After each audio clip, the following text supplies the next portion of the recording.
Bismillahirrahmanirrahim. Assalamualaikum warahmatullahi wabarakatuh. Alhamdulillah, alhamdulillahirabbil alamin. Assalatu wassalamu ala asrofil anbiya'i wal mursalin wa ala alihi rasulillah ajmain. Rabbi srohli sodri wa yassirli amri wahlul 'uqdatam min lisani yafqahu qauli. Pemirsa Siak TV yang dirahmati oleh Allah Subhanahu wa taala.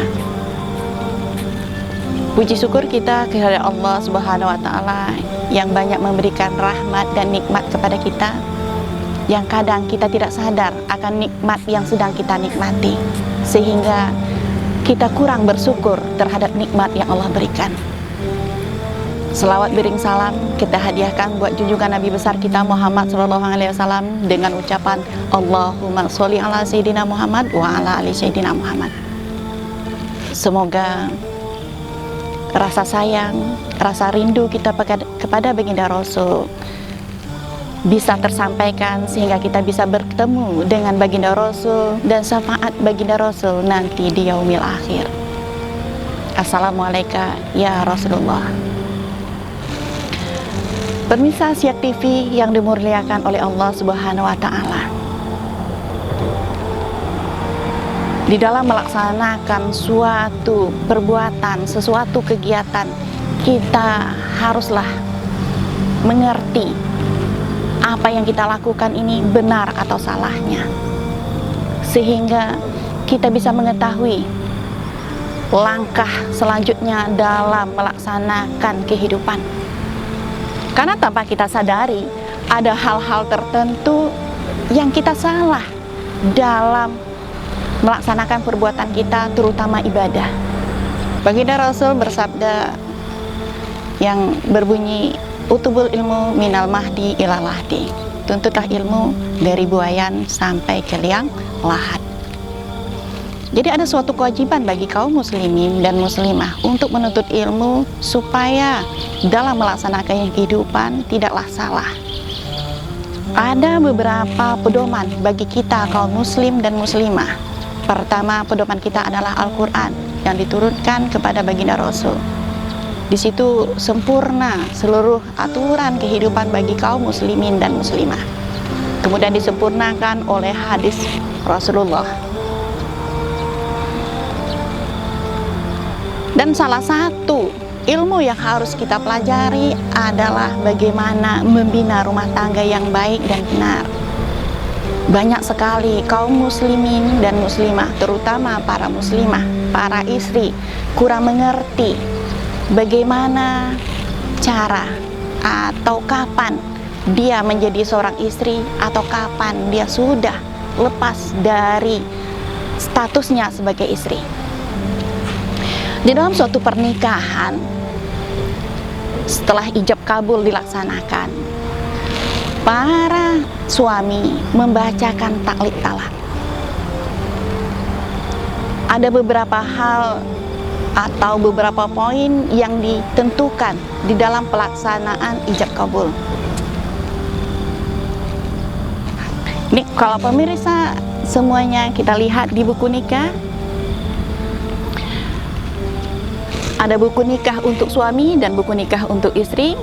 Kemudian kita lihat di dalam buku nikah pada poin terakhir ada yang namanya sigat taklik.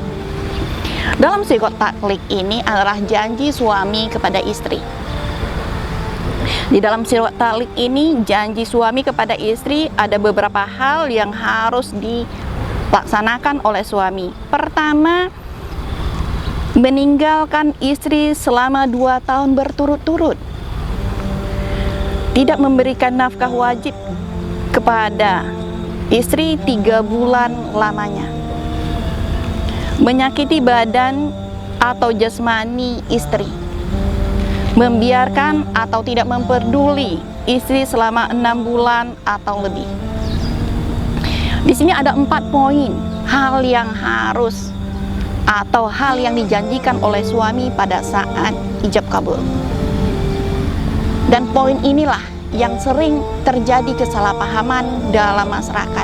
Beranggapan apabila suami sudah meninggalkan istri selama 2 tahun berturut-turut tanpa memberikan nafkah lahir batin, mereka merasakan bahwa sudah menjadi janda.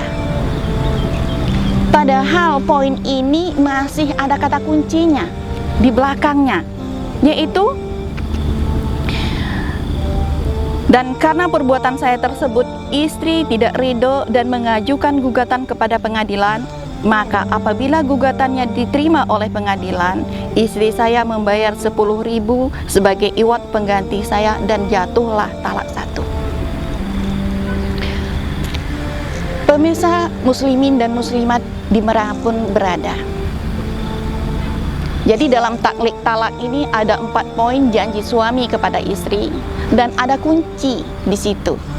Kuncinya adalah apabila istri tidak ikhlas dan ridho dan mengadukan ke pengadilan dan aduannya diterima, istri membayarkan uang iwat 10.000 kepada pengadilan, maka jatuhlah talak 1.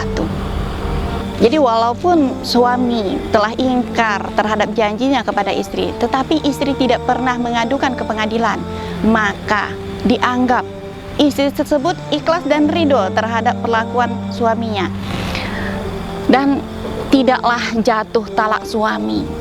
Jadi sampai kapanpun suami pergi dan istri tidak pernah mengadu, maka statusnya tetaplah istri. Sehingga jangan sampai terjadi pernikahan kedua pada saat istri merasa bahwa dia sudah janda. Karena apabila terjadi pernikahan kedua dengan laki-laki lain, padahal suami tidak pernah mengucapkan talak di pengadilan ataupun di rumah, maka pernikahan keduanya tidaklah sah. Pemirsa Siak TV dimanapun Anda berada, kaum muslimin dan kaum muslimat berbahagia. Maka begitu pentingnya ilmu di dalam melaksanakan kehidupan, terutama dalam melaksanakan hubungan keluarga, supaya apapun yang kita laksanakan berkah di mata Allah, berkah di mata negara, berkah di mata masyarakat.